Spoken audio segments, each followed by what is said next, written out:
एकनाथ शिंदे साहब हमारे प्रमुख हैं।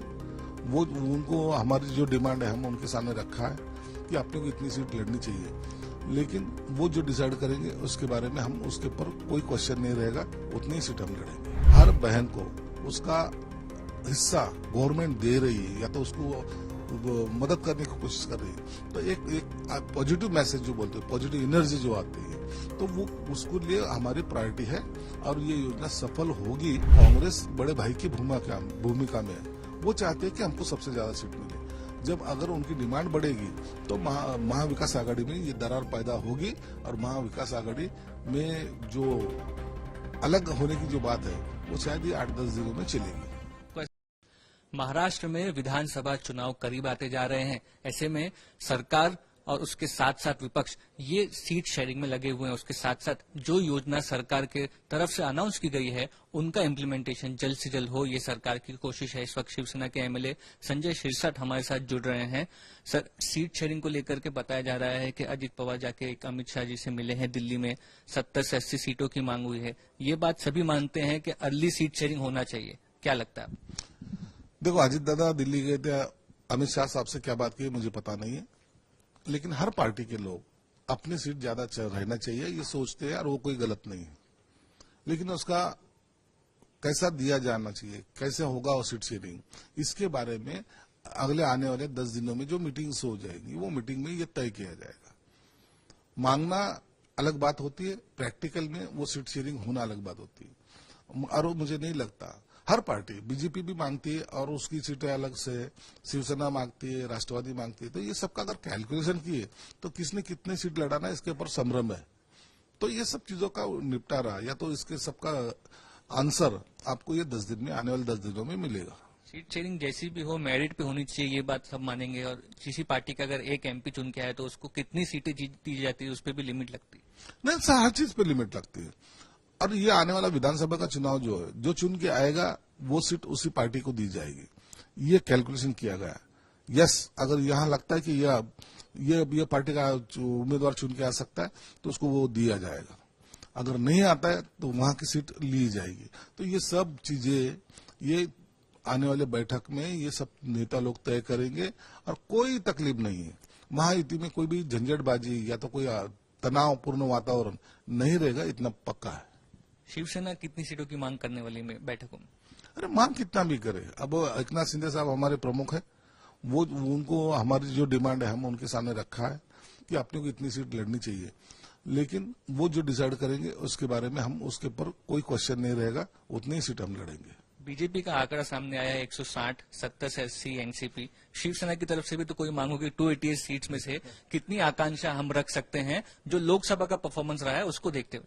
देखो, लोकसभा का परफॉर्मेंस हमारा सबसे अच्छा रहा, स्ट्राइक रेट अच्छा रहा और हम भी चाहते हैं कि सीट हमको अच्छे से मिले। अब मैं बोलना ये उचित नहीं समझता, फिर 80 सीट, 90 सीट ऐसे बोल के उसका चर्चा करना नहीं चाहता, लेकिन इतना कॉन्फिडेंस हमको है कि हमको अच्छे से सीटें मिलेगी। एक महायुति के आपके जो घटक पक्ष लोकसभा तक साथ में थे, राज ठाकरे, महाराष्ट्र नवनिर्माण सेना, वो अलग हो गए हैं, 200 सीटें खुद लड़ने वाले हैं, ऐसा उन्होंने कल कहा है। इसको कैसे देखते हैं? देखो, राज ठाकरे साहब ने लास्ट टाइम भी ये कहा था कि मोदी साहब के लिए मैं उनको पार्टिमा दे रहा हूं। पर्टिकुलरली मैं महायुति में नहीं हूं, लेकिन महायुति के साथ इसलिए हूं कि मोदी साहब को पंतप्रधान बनाना है। अब उनको लगता है कि अपन इंडिपेंडेंट लड़ना चाहिए, तो वो उनका फैसला है, लेकिन हम चाहते हैं कि राज साहब युति में आए, युति के साथ लड़े, तो तीनों चारों की ताकत मिलके सीटें चुन के लाने में कोई दिक्कत नहीं आएगी। तो भी आखिर उनका डिसीजन है, वो जो भी लेंगे पक्ष के हित में लेंगे, तो उसके ऊपर कमेंट्स करना ठीक नहीं है। लेकिन उसका नुकसान किस होगा? अगर राज ठाकरे अलग से चुनाव लड़ते हैं, वो महायुति के साथ रहे तो महायुति को उसका नुकसान होगा इलेक्शन में। महायुति के साथ रहते तो हमको बेनिफिट होगा, महायुति के साथ नहीं रहते तो इसका लॉस जो होगा वो महाविकास आघाड़ी को होगा।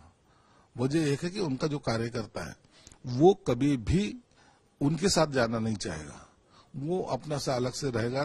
तो ये फटका जो लोग समझते हैं कि मराठा वोटर हमारे ही साथ है, उन लोगों को इसको से ज्यादा नुकसान होगा जरूर। योजनाओं की बात हो रही है राज्य में, लाडली बहन योजना, वित्त मंत्रालय का ऐसा कहना है कि 46,000 करोड़ ये कोई छोटी रकम नहीं है। हमने तो ऐसी एडवाइस की थी कि ये योजना लागू नहीं करनी चाहिए और इस योजना को थोड़े टाइम बाद रिव्यू किया जाएगा कि जो बढ़ता हुआ आप कह सकते हैं लोन है राज्य के ऊपर, उसमें ये योजना को चालू रखा जा सकता है या नहीं? देखो, ये योजना जो अनाउंस की गई है, इसका पूरेपूर काम करते जा रहे हैं और उसके लिए बजट में प्रोविजन भी किया जाएगा।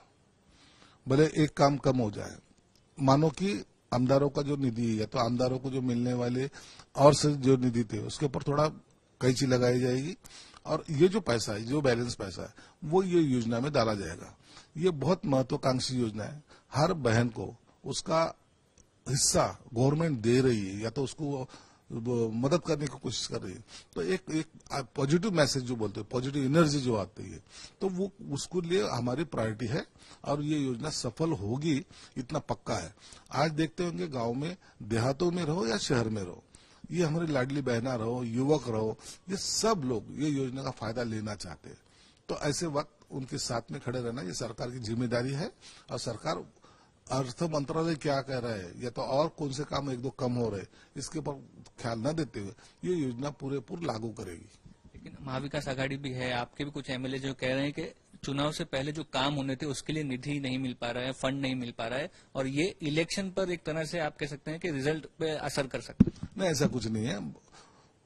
बहुत सारा निधि ये महायुति में सबको मिल रही है, अच्छे से काम हो रहे मतदार संघ में। मतदार संघ के अब हर टाइम लगता है कि अपने को और काम निधि चाहिए, तो ये कुछ कभी न कभी इसको थोड़ा सा ब्रेक भी लगता है, तो कोई दिक्कत नहीं है। लेकिन महायुति के सभी आमदारों को अच्छे से निधि दिया गया है और उनके मतदार संघ में काम भी जोर शोर से चल रहे हैं। महाविकास आघाड़ी का परफॉर्मेंस महायुति से बेहतर रहा लोकसभा चुनाव में, इस तरह का परफॉर्मेंस विधानसभा में भी रहेगा? उन लोगों में एकता है, एक तरह से सीट शेयरिंग पर क्लैरिटी है, ये सब चीजें आपको लगती है?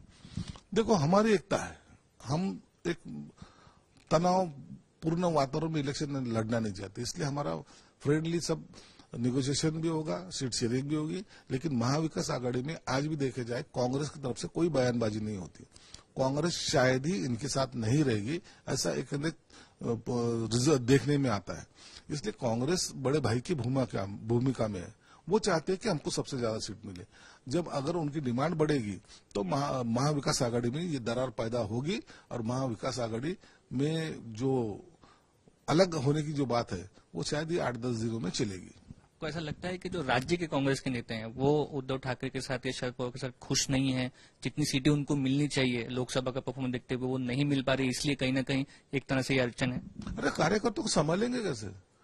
आज उनका परफॉर्मेंस ये लोकसभा में सबसे अच्छा है, उनकी 13 सीट आ चुकी है।